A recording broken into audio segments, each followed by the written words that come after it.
안녕하세요. 사연 읽어주는 남녀입니다. 오늘도 와주셔서 감사드리며 그럼 오늘의 사연 바로 소개해드리겠습니다. 여러분 안녕하세요. 저는 올해로 40대 중반이 된 한 여자입니다. 사람 사는 세상이 어쩌면 이렇게 신기한지 아직도 그때의 일을 생각하면 기가 막히고 코가 막혀서 헛웃음이 나올 지경이네요. 정말 열심히 살면서 평범한 가정을 이루는 것이 꿈이었던 제게 그때의 일은 인생 최악의 순간이었답니다. 한 남자를 너무나도 열렬히 사랑했던 저는 그 남자의 진한 아픔까지도 다 받아줄 준비를 했었죠. 그 남자에게는 과거가 있었거든요. 한번 결혼에 실패하고 아이까지 있던 그 남자는 정말 좋은 사람으로 보였었답니다. 더군다나 지적 장애를 앓고 있는 그 아이를 보자마자 저는 속으로 결심했어요. 그래, 이 아이는 내가 평생에 책임지고 잘 키울 거야. 명한 씨를 위해서라면 뭐든지 다 할 수 있어. 아가씨였던 제가 그 정도까지 마음을 먹을 정도이면 얼마나 그 사람을 사랑했는지 짐작이 가실 겁니다. 그 남자를 처음 만난 건 어느 번화가의 버스 정류장 근처였어요. 찬란한 네온사인이 펼쳐져 있는 번화가에서 회사 회식 자리가 있었고 저는 술이 조금 올라와 먼저 집에 가겠다고 그 자리를 빠져나와 버스 정류장으로 향하고 있었죠. 그런데 갑자기 술에 취해 비틀거리던 남자가 저를 향해 점점 다가오더니 갑자기 훅 껴안는 겁니다. 당신 뭐야? 이거 놔요. 살려줘요. 살려주세요. 왜 이래? 아이, 너도 나 쳐다봤잖아. 나 좋아서 본 거 아니야? 도와주세요. 살려주세요. 고래고래 소리를 질렀고 그 즉시 어떤 건장한 남자가 다가와 술에 취한 행인을 제게서 떨어뜨려 놓았습니다. 술을 쳐드셨으면 곱게 쳐드셔야지. 당신 이거 엄연히 범죄라고. 경찰에 신고했으니 나머지는 경찰서에 가서 얘기해. 뭐? 아이, 넌 뭐야? 나 이 여자 애인이라고. 오늘부터 애인. 이 여자가 나를 먼저 힐끔힐끔 쳐다봤다니까. 술 취한 행인은 말도 안 되는 이상한 소리를 짓거리더군요. 제가 아까부터 자신을 힐끔힐끔 쳐다봐서 좋아하는 줄 알고 그랬다고 했습니다. 어이가 없고 너무 놀라서 그만 바닥에 털썩 주저앉고 말았는데 그 사이 술 취한 행인이 도망을 가려고 했고 그 남자는 얼른 달려가 다시 잡더라고요. 키도 훤칠하게 크고 힘도 셌던 그 남자는 단숨에 술 취한 행인을 제압했고 잠시 후 경찰이 올 때까지 꼼짝 못하게 만들었습니다. 결국 저희들은 모두 경찰서로 향했고 그때 있던 상황에 대해 진술을 하고서야 그곳에서 나올 수 있었죠. 경찰서에서 나오면서 너무 무서운 생각이 들더라고요.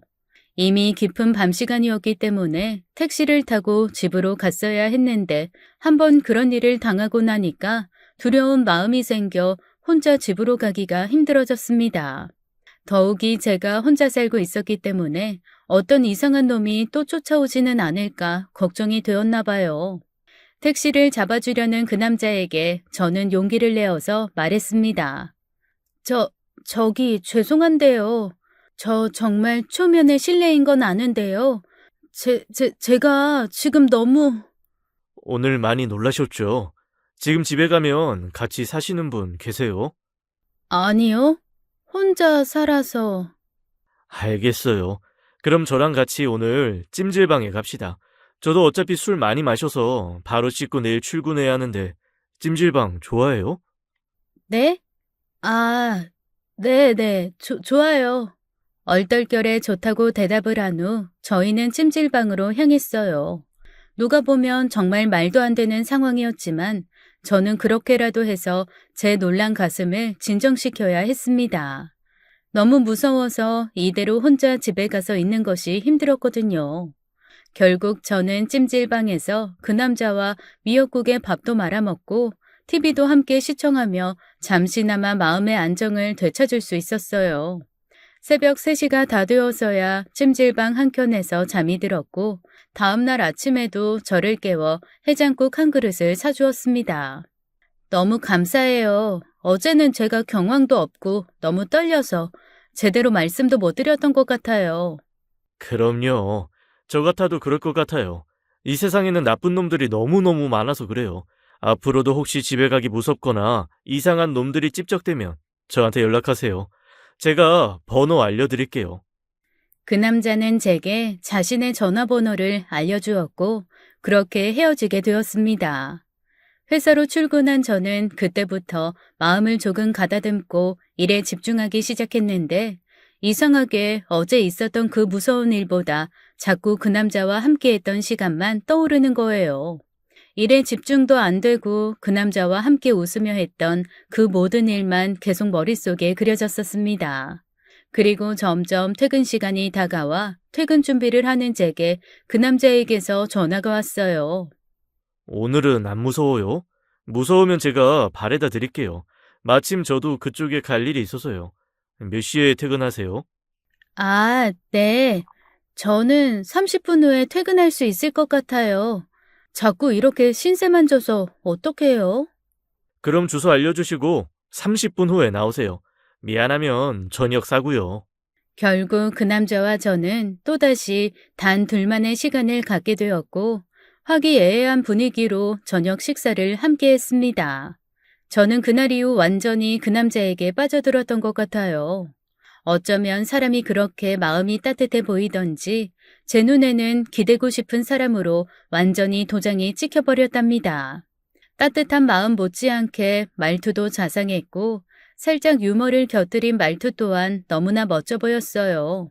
괜찮다고 하는데도 끝까지 저를 집까지 바래다 주었고 자신의 차에 앉아 제가 집에 들어간 후에도 한참이나 더 있다가 가는 모습을 보고는 완전 감동 대박이었습니다.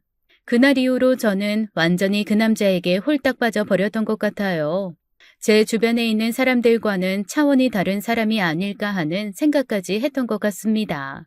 사람이 한번 좋게 보이기 시작하면 모든 것이 다 좋게 보인다고 그 사람이 하는 말투와 행동 하나하나에 다 감동을 받았었죠.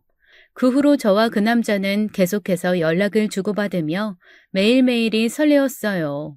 그 남자의 마음은 어땠는지 모르지만 적어도 저는 하루하루 핸드폰만 살피고 있었던 것 같습니다. 하다못해 회사 언니가 저보고 핸드폰 뚫어지겠다라고 말까지 했을 정도니까요. 그리고 2주쯤 지난 후 주말에 술을 한 잔 마시면서 제 마음을 고백해 버렸습니다.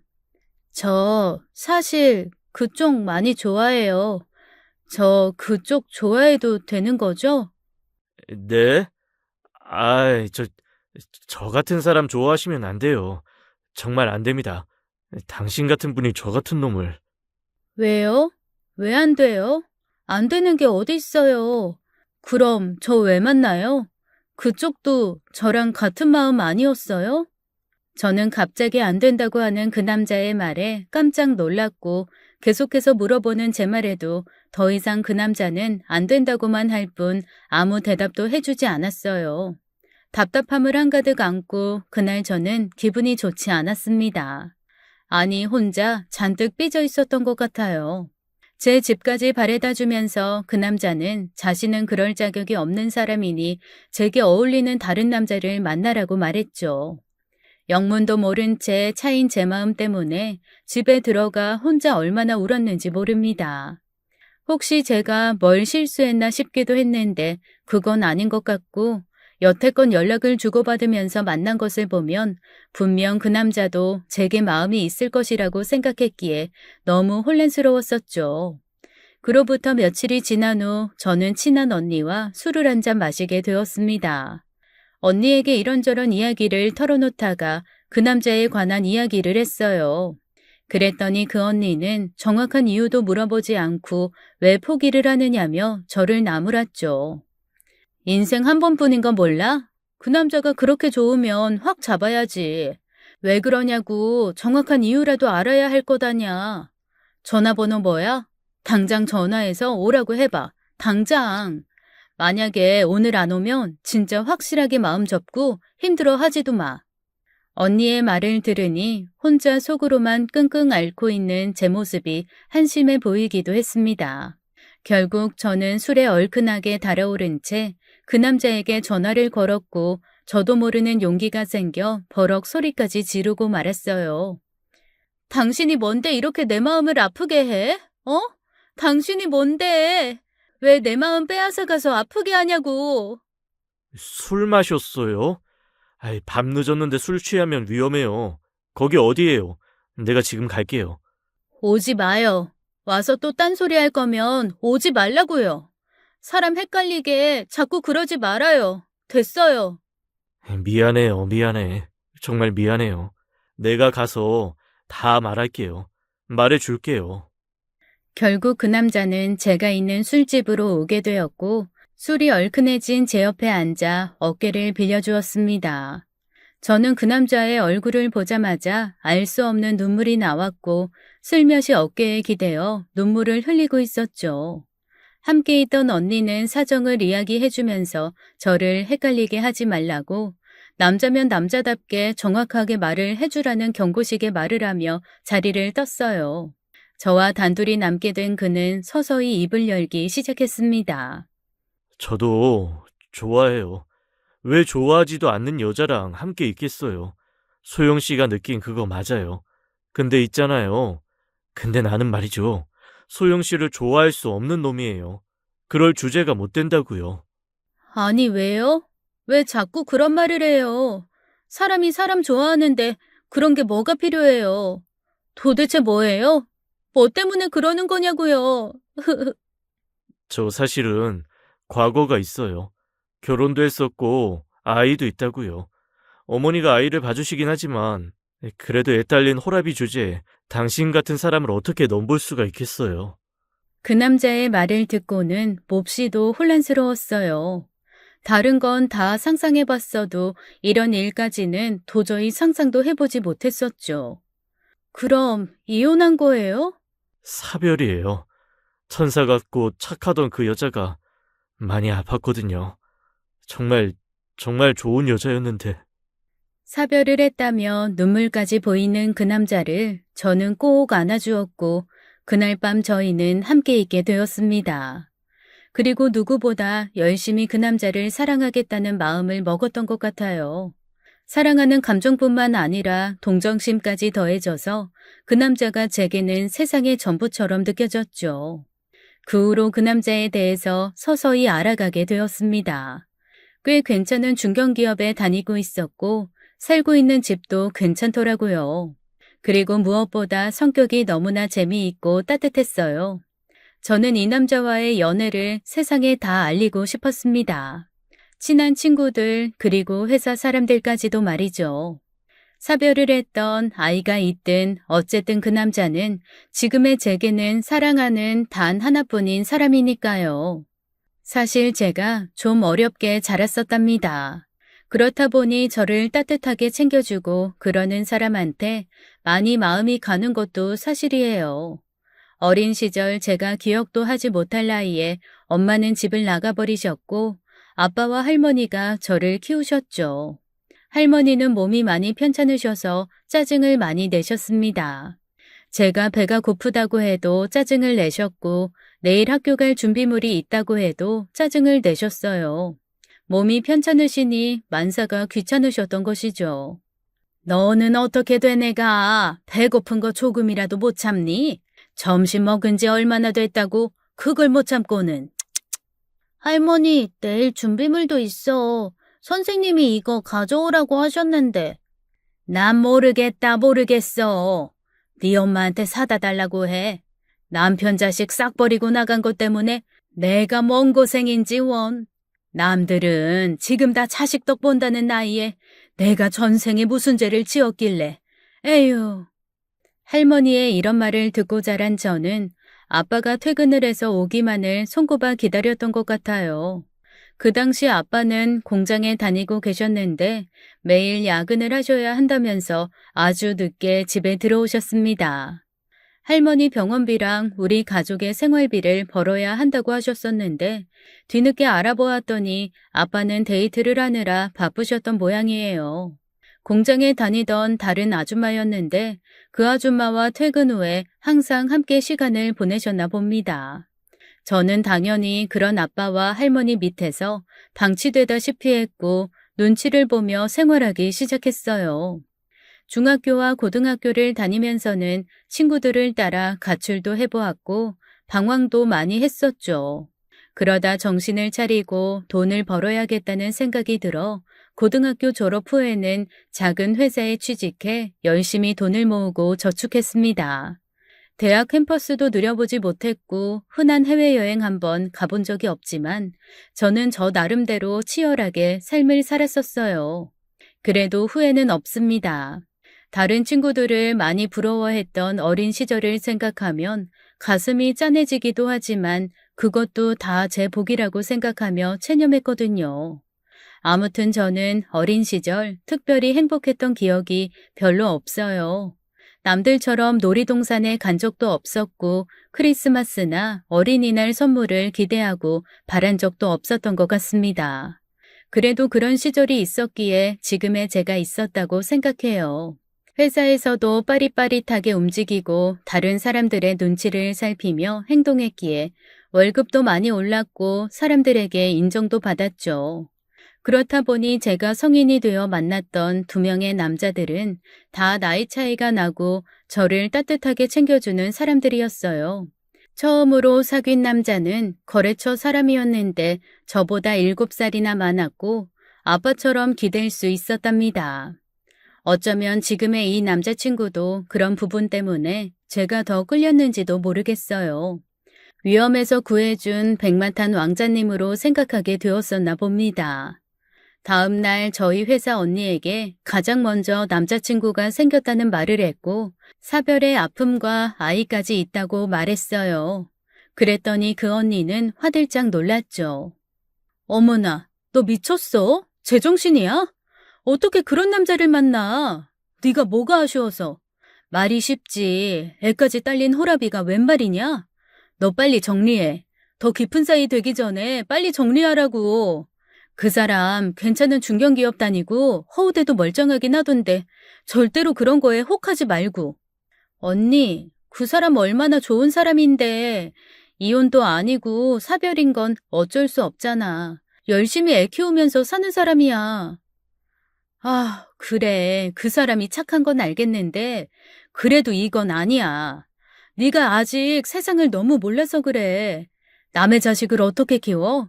말도 안 돼. 그러지 말고. 언니, 나 이 사람 진짜 많이 사랑해요.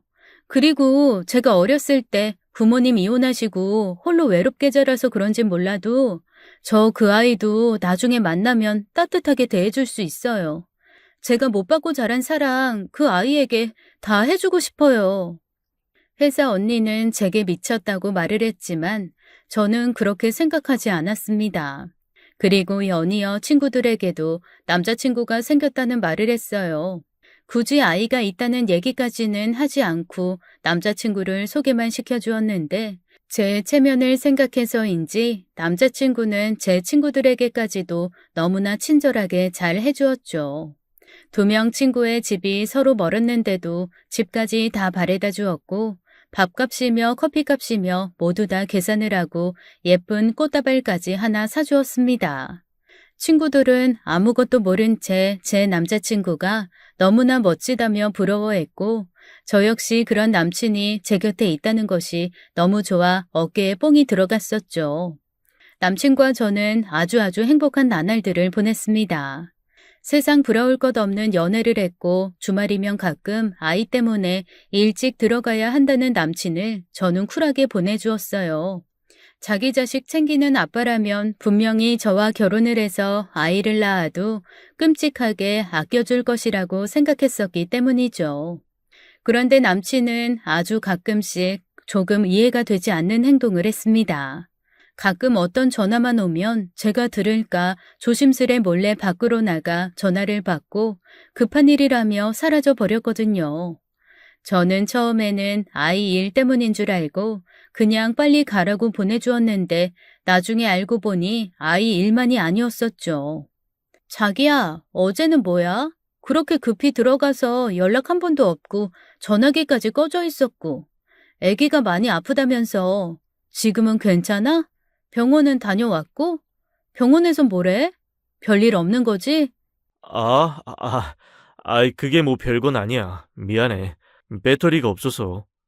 저번에도 그러더니 또 배터리가 없대. 근데 어제 자기 나 만날 때까지만 해도 배터리 충전 가득 돼 있었잖아. 맞아. 핸드폰이 좀 고장이 났는지 그게. 남친은 묻는 말에 대답도 제대로 하지 못하고 얼버무리면서 제 눈동자까지 피하더군요. 결국 저는 남친에게 정확한 대답을 듣지 못했고 그냥 아이 때문에 그럴 것이다라는 혼자만의 생각만 한 채 넘어가게 되었습니다. 그러던 어느 날 제 친구가 우연히 남자친구를 봤다는 말을 했어요. 고급 호텔에 맞선을 보러 간 자리에서 남자친구가 어떤 중년의 고급스러운 여성과 함께 지나가는 것을 보았다는 것입니다. 그 친구는 저랑 가장 친한 친구 중 한 명이라서 제 남친과 몇 번 만나서 함께 술도 마시고 놀았었거든요. 남친의 얼굴을 정확하게 기억하고 있었기에 당연히 저는 그 친구의 말을 믿었어야 했지만 저는 그때 그 친구의 말을 믿지 않았죠. 말도 안 된다면서 콧방귀를 뀌어버렸고 남친에게 곧장 전화를 해서 물었습니다. 누구나 예상하듯이 남친은 당연히 아니라고 했고 저는 또 그 말만 철석같이 믿고 넘겨버렸어요. 제 친구는 이런 제게 문자 한 통을 남겼습니다. 난 진짜 소영이 너 많이 생각하고 또 잘 됐으면 좋겠어. 어렵고 외로웠던 가정이었지만 이제라도 안정적으로 멋진 가정 이루고 살아야지. 안 그래? 난 너의 행복을 바랬기 때문에 그 남자랑은 다시 한번 생각해 봤으면 좋겠다, 정말. 그때 그 두 사람 진짜 심상치 않았어. 진짜야. 내 말 믿어줘. 친구가 이렇게까지 말하니 조금 마음이 쓰이긴 했지만 제 사랑을 막을 수는 없었어요. 그 후로 저희는 더욱더 서로에게 깊이 빠져들게 되었고 사귄 지 1년이 지나서 남친의 아이를 처음 만나게 되었습니다. 그동안 남친은 아이의 어렸을 적 사진 몇 개만 보여줬을 뿐 잘 얘기하지 않았었어요. 늘 바쁘다는 핑계를 댔고 아이는 천천히 나중에 봐도 된다는 말만 되풀이했었습니다. 하지만 저는 남친과 결혼까지 하고 싶은 마음에 꼭 아이를 보여달라고 했어요. 남의 자식 키우는 것이 워낙에 어렵다는 것을 익히 들어 알고 있었기에 미리 아이와 친밀감을 만들고 싶었죠. 제가 하도 만나보고 싶다고 말을 하자 망설이고 망설이다가 남친은 자리를 마련했습니다. 아이를 만나기 전날 제게 마음의 준비를 단단히 하라면서 무언가 얘기를 꺼내려고 하다가 말았던 기억도 나네요.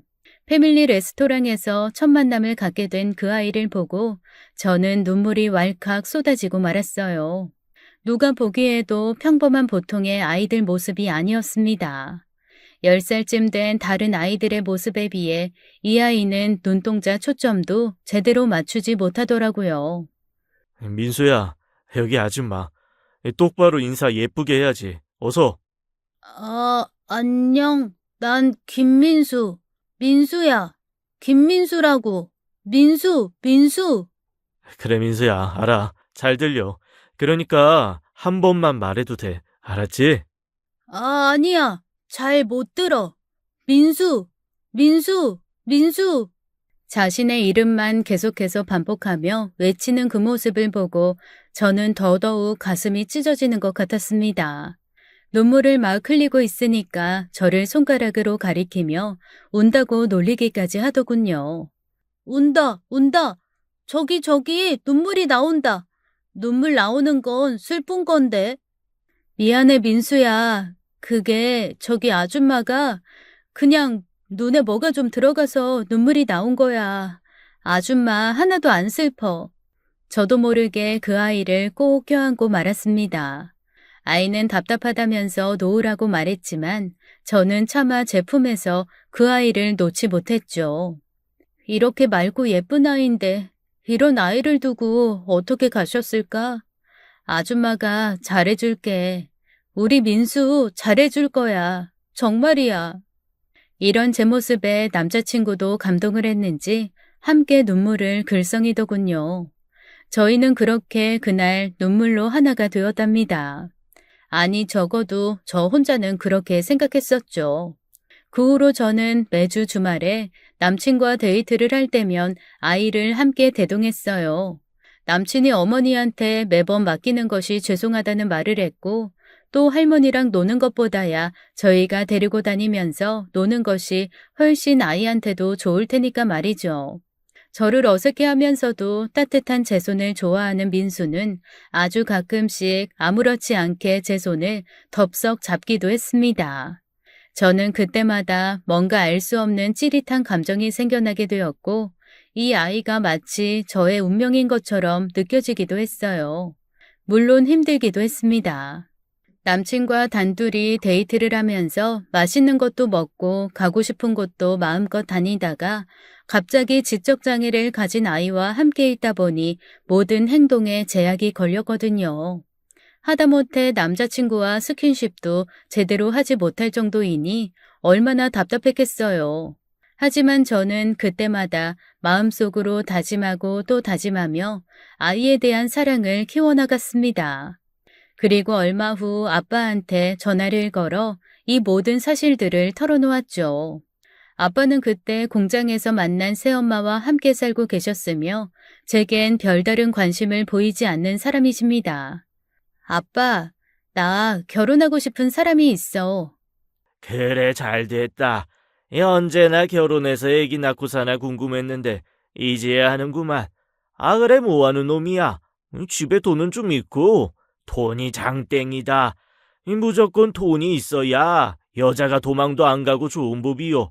그게 아빠, 돈은 조금 있는 것 같은데 아이가 있어요. 사별했거든. 아이? 아니, 하고 많은 놈들 중에 왜 하필 그런 놈을 만나? 아이고, 이년아, 이 남자 보는 눈이 그렇게 없어서야 원. 세상의 반이 남자인데 왜 그런 놈을 골랐냐? 이 세상 부끄러워서 원. 왜 그게 부끄러운 일이야? 자신의 아이 끝까지 책임지는 게 더 멋진 일이지. 안 그래? 아무튼 아빠, 나 이 사람하고 결혼할 거니까 그리 알아요. 동네 장비하니까 웬만하면 결혼식은 친척만 불러서 간소하게 해라. 알겠냐? 이 아저씨가 애 딸린 호랩이랑 결혼한다 하면 너한테도 뭐 문제 있는 것처럼 보이잖아. 알았냐? 아빠는 여전히 진정으로 저를 생각하고 있지 않으신 것 같았어요. 그저 남들 보는 시선 때문에 창피하다는 말을 하셨고 그 말을 듣고 또 한 번 가슴에 상처가 생겼습니다.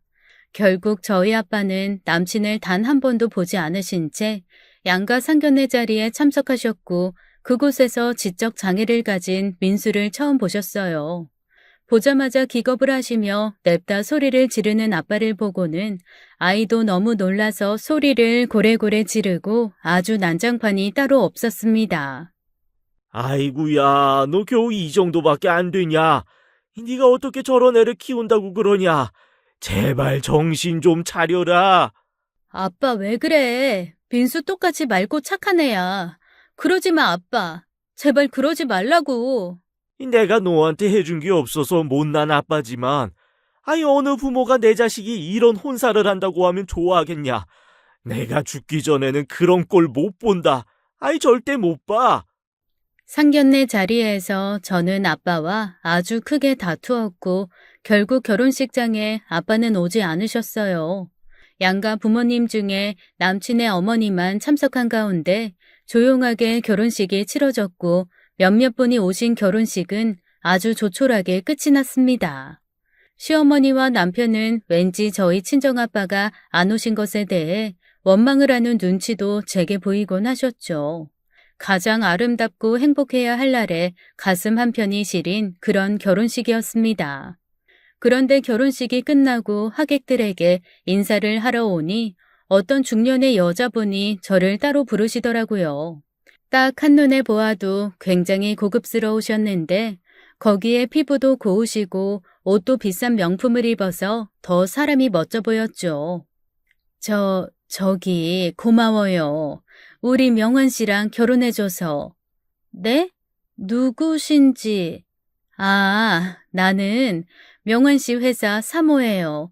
사장 와이프.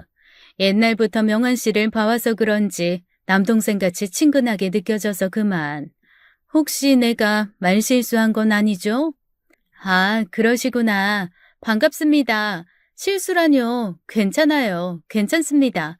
저도 말씀 많이 들었어요. 워낙 회사에서 믿고 맡겨주시고 좋은 대우 해주신다고. 그래서 그 회사를 떠날 수가 없다고 했거든요. 이렇게 뵙고 나니 명한 씨 얘기가 진짠 것 같네요. 그래요? 좋게 말해주니 고맙네요. 저기 이거 얼마 안 돼요. 제가 축의금은 따로 했지만 그냥 명환 씨 내 막내 동생 같아서 그러니까 이거 받아줘요. 앞으로 아이 키우는데도 돈 많이 들어갈 거고 아이 보느라 일도 제대로 못할 텐데. 그 여자는 제게 흰 봉투 하나를 건넸습니다. 뭔가 묵직하게 들어있는 봉투를 받고 나서 그때는 정신이 없어 제대로 보지 못했는데 나중에 열어보니 엄청나게 큰 금액이 들어있더라고요. 세상에 이런 큰 돈은 만져본 적도 없는 저라서 깜짝 놀랄 수밖에 없었습니다. 남편은 충분히 그럴 만한 여유가 있는 사람이니 괜찮다고 했지만 저는 왠지 계속 신경이 쓰이더라고요. 그리고 그 여자에 대해서 뭘 물어보면 남편이 제대로 대답도 해주지 않았으니 오히려 더 그런 생각이 들었죠. 결혼한 후에도 아주 가끔씩 저희 아이를 보러 집에 오기도 했었는데 그때마다 과일이며 고기며 음식들을 잔뜩 사서 왔었습니다. 이때라도 제가 뭔가 눈치를 챘었어야 했는데 바보같이 그냥 마음씨 좋은 남편 회사 사모님 정도로만 생각하고 있었지 뭐예요. 남편은 그 사모님과 이야기를 매우 편안하게 했고 서로 알 수 없는 눈치까지 주고받으며 웃음을 보이기도 했습니다. 나이도 7살이나 더 많았지만 관리를 잘하고 돈이 많아서 그런지 남편 옆에 있어도 전혀 어색하지가 않았어요. 그런 둘의 모습을 보고 저는 왠지 모를 질투에 휩싸였습니다. 여자들에겐 육감이라는 게 있잖아요. 계속 생각이 나고 신경 쓰이더니 어느 날 밤에는 꿈에서까지 나올 지경이었죠. 결혼 후 저는 회사도 그만두어야 했고 오로지 지적장애를 가진 아이를 돌보는 일에 몰두해야 했습니다. 아이는 장애인 학교를 다니긴 했지만 제가 직접 하나부터 10까지 챙겨줘야 했었기 때문에 보통 힘든 일이 아니더군요. 얘기를 들어보니 예전에 시어머니가 아이를 봐줄 때는 활동 도우미를 24시간 곁에 붙였다고 했습니다. 시모가 건강이 막 좋지는 않아서 어쩔 수 없이 그렇다고 했는데 저랑 결혼을 하고 나니 활동 도우미를 쓰지 않고 오로지 저한테 다 맡기더라고요. 저는 그것마저 운명이라고 생각하며 받아들였습니다. 이 남자를 사랑하는 제 운명이니 당연히 해야 할 일이라고 생각했고 단 한순간도 아이에게 모질게 군 적도 없었어요. 오히려 제 자식이었다면 혼냈어야 할 일이지만 이 아이는 장애가 있었기에 함부로 혼을 낼 수도 없었죠. 남편에게 가끔 힘들다고 투정을 부릴 법도 하지만 그러면 남편이 속상해할까봐 그런 대색은 전혀 하지 않았습니다. 그런데 오히려 남편은 결혼 후 조금씩 변해가고 있었어요. 그렇게 가정적일 것 같이 저를 많이 챙겨주더니 결혼 후에는 이상하게 점점 밖에서 보내는 시간이 많아졌죠.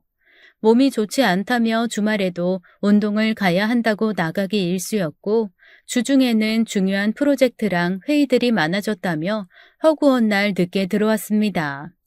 일을 하던 사람이 하루 종일 집에만 있으려니 답답해 죽겠는데 남편까지 늘 늦게 들어오니 하루는 제가 짜증이 났었어요. 여보, 오늘도 늦어? 오늘은 좀 일찍 들어오면 안 돼?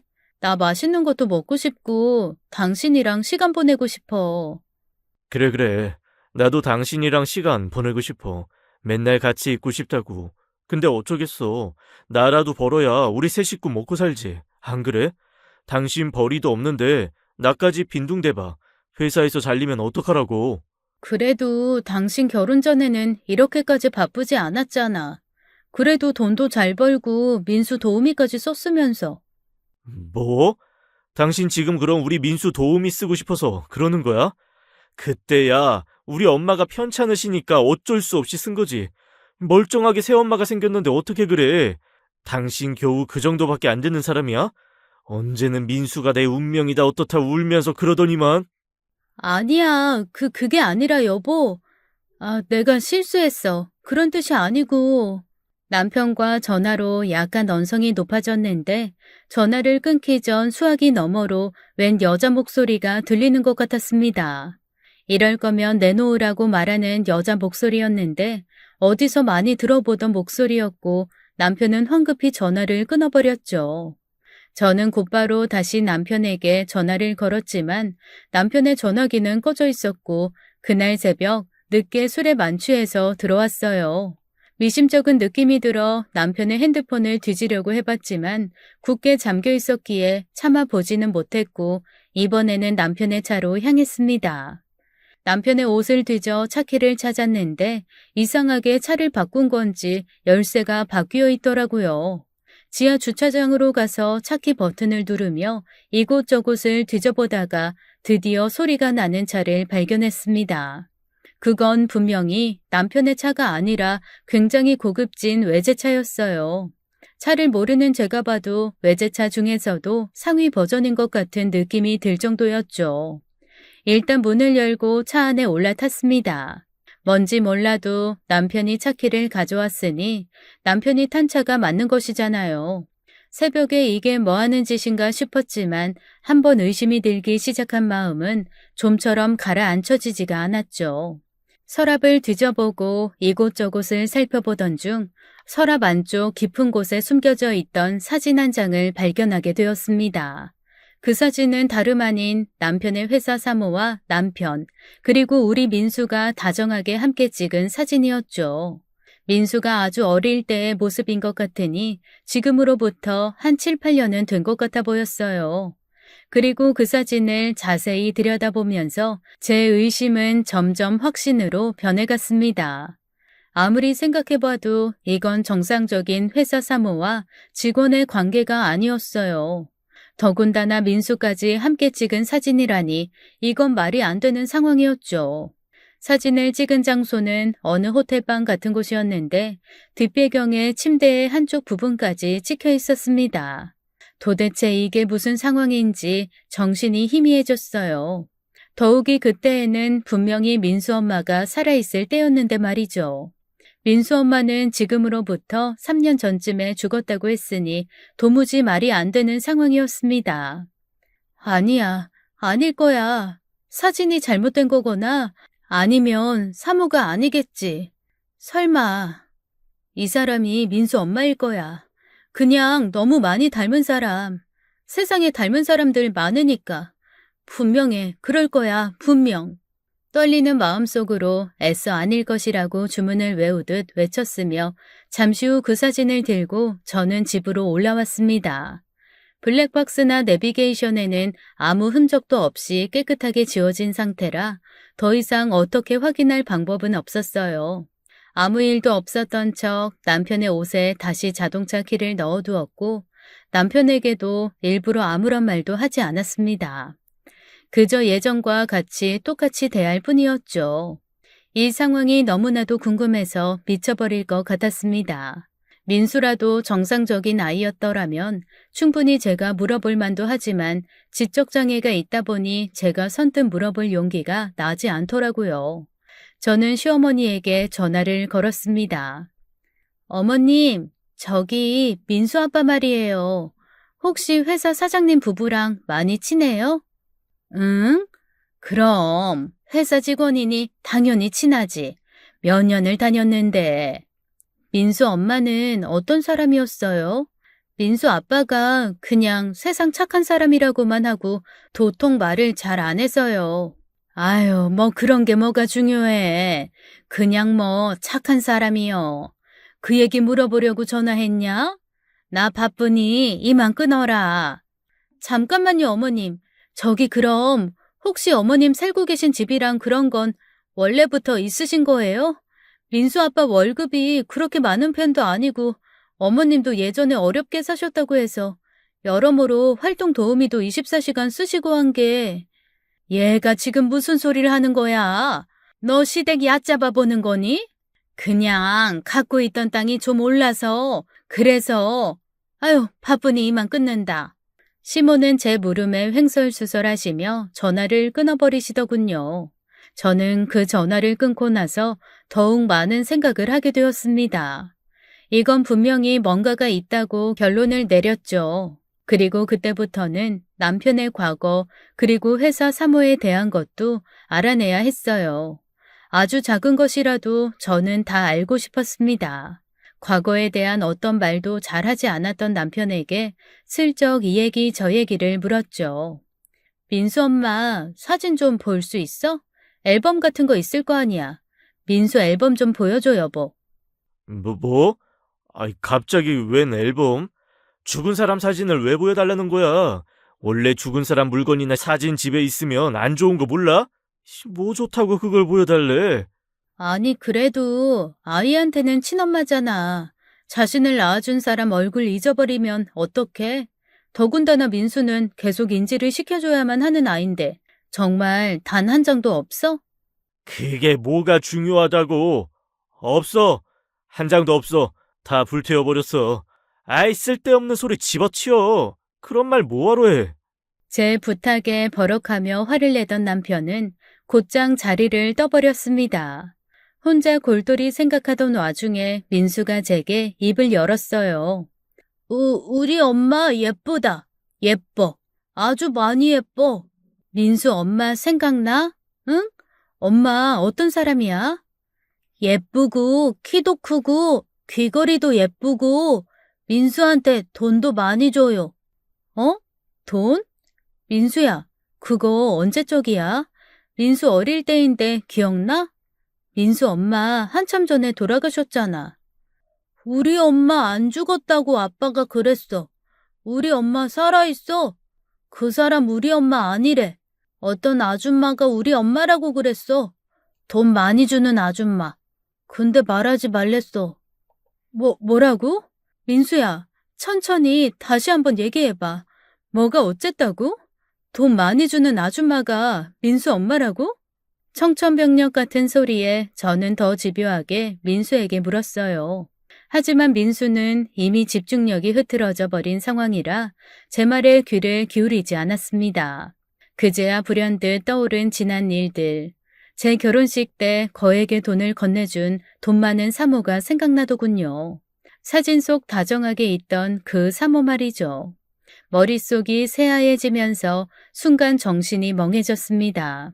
그리고 제가 그토록 믿고 또 믿었던 이 남자의 정체가 몹시도 궁금해졌죠.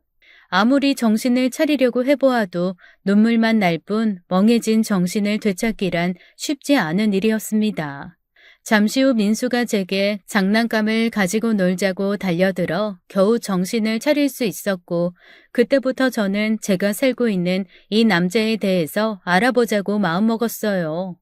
이미 시모는 남편에 대해서 아무 얘기도 해주지 않을 것을 알고 있었기에 남편의 과거에 대해 말해줄 누군가가 필요했습니다.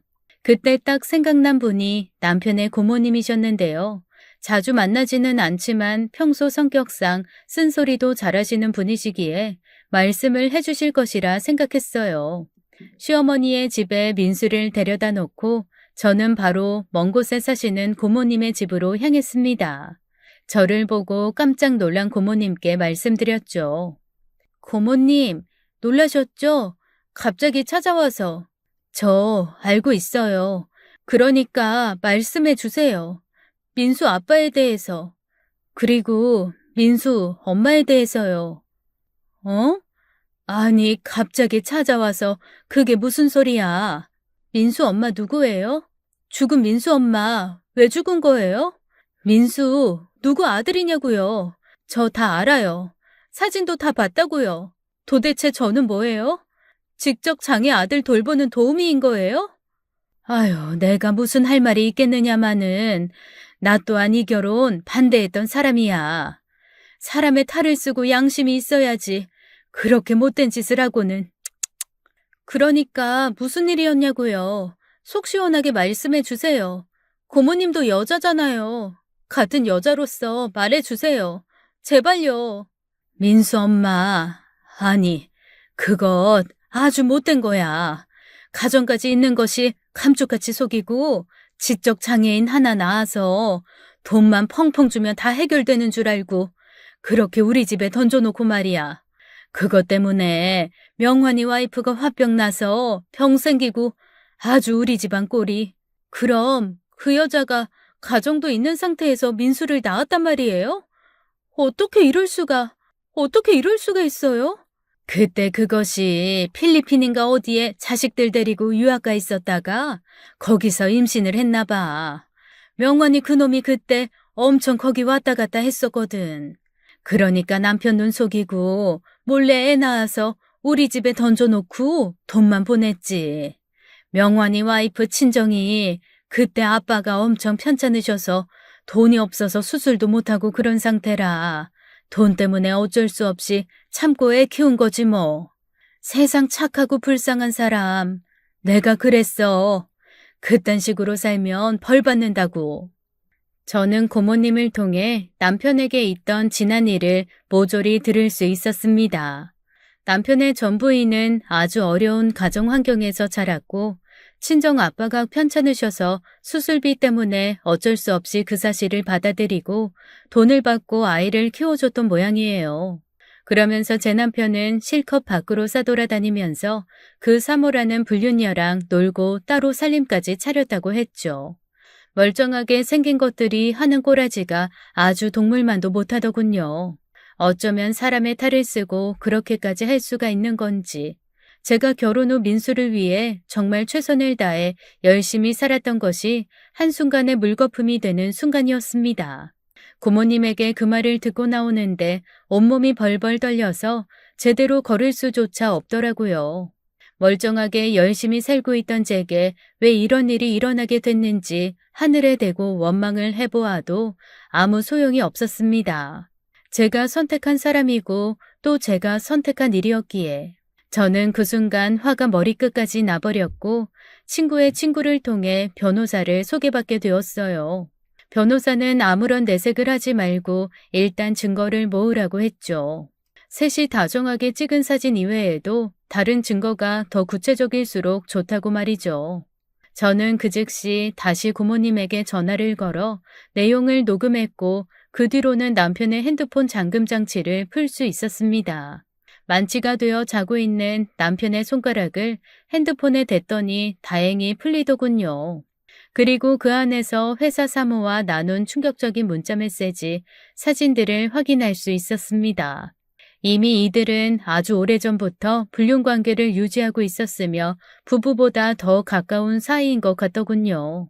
제 눈을 경악해 한 내용들이 한두 개가 아니었지만 저는 최대한 마음을 추스리며 제 핸드폰으로 사진을 다 찍어 놓았습니다.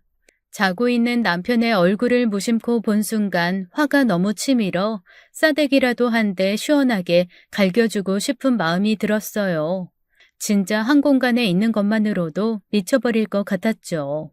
이놈과 같은 공기를 나누어 마신다는 것조차 불쾌했습니다. 모든 증거들을 다 변호사에게 넘겼고 저는 민수의 짐을 쌌어요.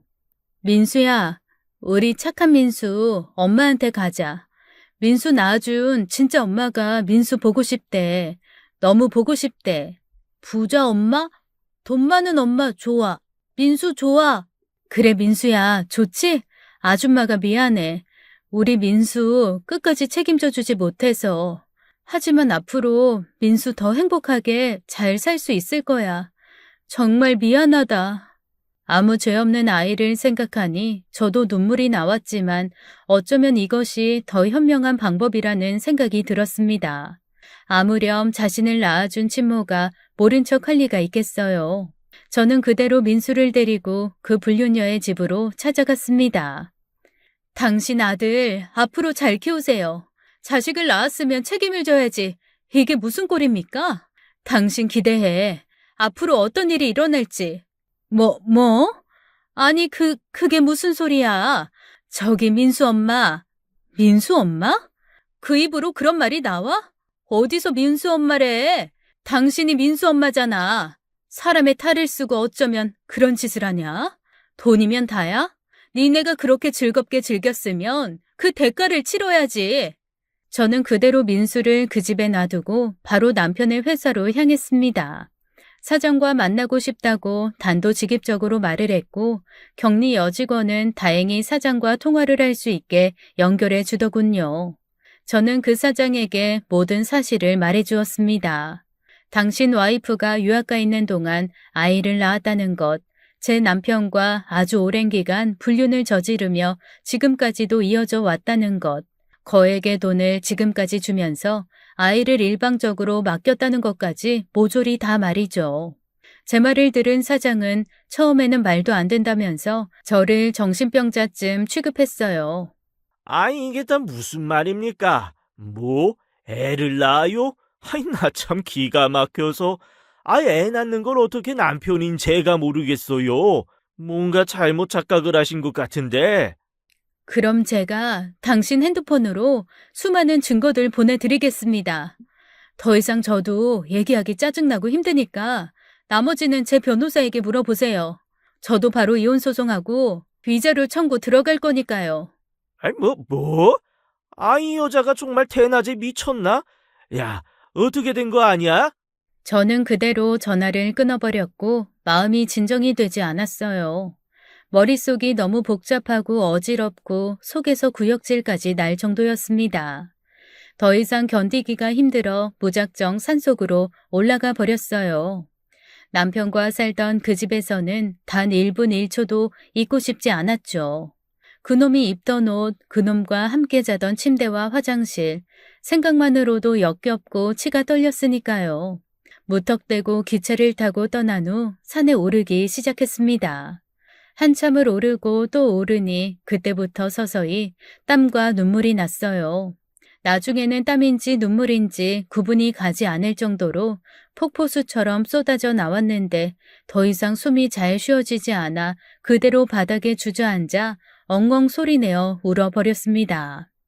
내가 뭘 잘못했다고? 도대체 뭘? 왜 나한테 이러는 거야? 난 그저 평범하게 살고 싶었을 뿐이라고. 하늘에 대고 얼마나 원망을 하며 소리를 질렀는지 모릅니다. 어린 시절 서러웠던 기억들까지 떠오르면서 정말 많이 울었던 것 같아요. 제게 해준 것은 없지만 그래도 아빠라고 아빠에게 전화를 걸고 싶었습니다. 그리고 저도 모르게 아빠에게 엉엉 울면서 그동안 있었던 일에 대해 말씀드렸죠. 역시 피는 물보다 진한가 봅니다. 결혼식에도 오지 않으신 아빠지만 딸 자식이 이런 꼴을 당하니 당장에 남편 회사로 찾아간다고 주소를 대라고 하시더군요. 그리고 그 길로 회사로 찾아가 남편 얼굴에 쌍코피가 나도록 때리셨던 모양입니다. 덕분에 남편 회사에 있는 사람들은 이 사실을 전부 다 알게 되었고 사장 역시 남편을 가만두지 않았어요. 제게 전화를 건 남편은 제발 돌아와 달라며 사정을 했다가 화를 내고 욕을 했다가 아주 정신병자가 따로 없었습니다. 저기 여보, 내가 미안해. 그게 말이야. 내 얘기를 좀 들어봐. 나는 안 그러려고 했는데 그것이 나 시킨 거야. 나도 그것한테 돈 받아서 우리 엄마 집 사주고 그러다 보니까 내가 순간 획가닥한 것 같아. 미안해 여보. 나 한 번만 봐주면 안 될까? 당장 우리 민수 누가 보냐고. 그걸 지금 말이라고 하냐? 네 연놈들이 그렇게 즐기고 싸질르고 다녔으면 책임을 져야 될 거 아니야. 입이 달렸으면 사람 같은 말을 좀 해라. 동물도 안 하는 짓을 하냐? 아니 이것이 정말. 야, 넌 가정교육도 제대로 못 배운 무식한 것 주제 어디 가르치려고 들어. 니년 아빠라는 놈 꼬라지 모아하니 완전 깡패 같던데. 너도 똑같은 것이라고. 나랑 다를 게 뭐가 있어? 나 이혼 못해. 절대 못해. 누가 좋으라고 이혼을 해. 나 절대 안 해. 네 마음대로 해봐 어디. 더 이상 너 같은 놈이랑 얘기하기도 싫으니까 나머지는 변호사랑 얘기해주라. 무식한 나는 할 말이 이것밖에 없네. 저는 그대로 전화를 끊어버렸고 더 이상 걸려오는 전화는 받지도 않았습니다. 그러자 문자 메시지가 몇십 개가 연달아 왔는데 욕을 했다가 제발 다시 돌아와 달라고 애원을 했다가 가관도 아니더군요. 사람이 막다른 골목에 처해지니 본색이 드러나는 것 같았죠. 그 옛날 연애하던 시절에 그렇게 따뜻하게 저를 보호해주는 그 느낌과는 아주 180도 다른 사람이었습니다. 어떻게 제가 사랑한 남자가 이런 사람이었는지 이해가 되지 않았어요. 산에서 내려오다 보니 작은 절 하나가 보였습니다. 해가 지고 있는 상황이라 그곳에 부탁을 해서 하루를 보내게 되었고, 맑은 공기를 쐬며 마음의 안정을 취하려 노력했어요. 며칠간 이곳저곳을 돌아다니며 바람을 쐬며 이혼을 추진했고, 수많은 증거들을 토대로 이혼은 소송으로 들어갔습니다. 끝까지 이혼은 안 된다며 시모까지 동원해 제게 전화를 하던 남편의 꼴이 정말 신기할 정도였어요. 진짜 저를 지적 장애 아들을 돌보는 도구로 생각하고 있었나 봅니다. 며칠 후 회사 사장에게서 문자 메시지 한 통이 왔습니다. 앞으로 다시는 연락 주고받는 일 없길 바랍니다. 오해하고 이상한 사람 취급해서 미안하고 알려줘서 고맙다는 말 하고 싶네요. 그동안 속고 산 세월, 그리고 회사 돈도 몰래 빼돌린 거, 이번 기회에 모두 다 알게 되었고, 덕분에 회사와 자식들까지 지킬 수 있었습니다. 새 출발 응원합니다. 회사 사장은 사모와 이혼을 했고 제 남편은 회사에서 쫓겨났다고 하더군요. 그리고 여태껏 회사 돈을 사모와 짜고 몰래 빼돌린 혐의까지 받고 있는 남편은 고소까지 당해서 알거지가 따로 없을 정도가 되었죠. 얼마 가지 않아 그토록 열렬히 더러운 짓 하며 연애를 해왔던 남편과 사모는 헤어졌습니다. 제게 너무나도 당당하게 다시 살자고 민수 좀 부탁한다며 애걸복걸하는 꼬라지가 아주 말도 못하게 거지 같았어요. 단호하게 거절하던 제게 이번에는 시모까지 찾아와 무릎을 꿇고 빌고 했습니다. 예, 아가, 저기 말이야. 아니, 우리 민수가 너를 참 잘 따랐지 않느냐. 다시 한번 생각해보면 안 되겠니? 우리 아들이 100번 1000번 잘못한 거 안다. 그거 내가 앞으로 살면서 다 갚으라고 다 얘기해놨어. 그러니까 우리 민수를 봐서라도 좀 네가 한 번만, 응? 제발 아가. 아이고, 정말 너무하십니다. 자식 키워보셨으면 남의 집 자식도 귀한 줄 아셔야지. 제가 무슨 이 집 식모예요? 아니면 장애인 애 돌보는 간병인이랍니까? 제발 정신 차리세요. 당신 아들 절대로 용서받을 수 없는 짓 했어요. 어디서 다시 들어오라 마라 저한테 이딴 소리를 하시는 거예요? 앞으로 2번 다시 연락하지 마시고 찾아오지도 마세요. 저 부모 없는 것 같다고 무시하셨죠? 저 아빠 있어요. 또 말해서 그놈 박살내버리기 전에. 너무나도 매섭게 변해버린 제 말투와 행동을 보고 시어머니도 몹시 놀란 듯 했습니다.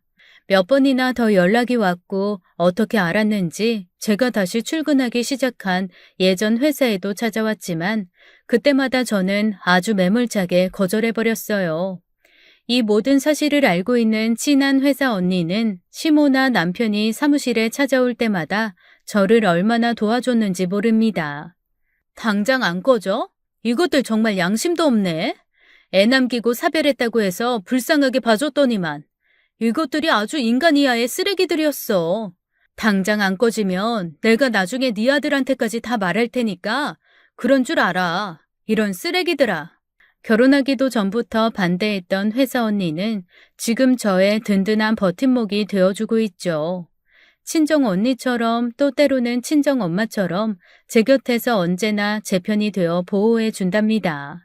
결혼 전에는 반대를 해서 솔직히 조금 서운한 감정도 있었는데 세상 살면서 이런 사람들이 제 곁에 있다는 게 지금은 얼마나 감사한지 몰라요. 앞으로 만약에 연애를 하게 된다면 꼭 이 언니한테 확인부터 받고 시작하려고 생각하고 있습니다. 저는 그 후로 남편과의 이혼을 승소로 끝냈고 받은 위자료로 작은 사업을 시작했어요. 그동안 다녔던 회사 사장님의 도움으로 액세서리 자재를 납품하는 작은 사무실 하나를 얻었고 직원도 벌써 2명이나 들였답니다. 그저 행복한 가정 꾸리며 살고 싶었던 저의 평범했던 꿈이 산산이 조각나면서 많은 것을 배웠던 것 같아요. 누가 그러더군요. 평범하게 사는 것이 가장 어려운 것이다 라고 말이죠. 그 말이 딱 맞는 것 같습니다. 저는 오늘도 평범하게 잘 살기 위해서 열심히 노력하고 있고 그 누구보다 제 자신을 사랑하려고 노력하고 있어요. 사랑을 쫓기보단 제 자신을 아끼고 사랑하다 보면 누군가 다시 나타나지 않을까 합니다. 상처 많았던 제 사연 끝까지 들어주셔서 감사드리며 오늘도 행복하세요. 지금까지 사연 읽어주는 남녀였습니다.